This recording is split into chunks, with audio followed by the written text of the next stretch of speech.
तो राकेश रविदास हमने के बीच में बात रखो।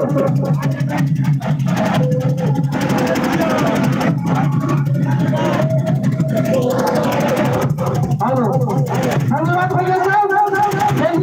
जितने भी यहाँ मेंबर लोग हैं, जितने भी आप सभी को एक साथ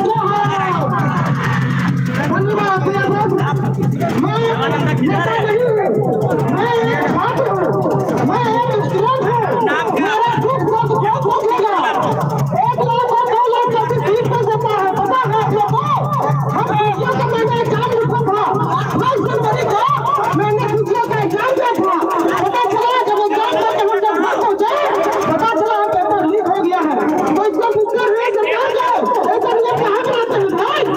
पेपर लीक हो जाता है 3 महीने के बाद जब हम आए, 3 महीने के बाद फिर जाता है, पता है। उसके बाद आया था सरकार, जब हम सरकार के पास लगे, पता चला 2 दिन के बाद पेट बंद कर दिया, पता है। ऐसा नहीं हो जाते हैं।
पापा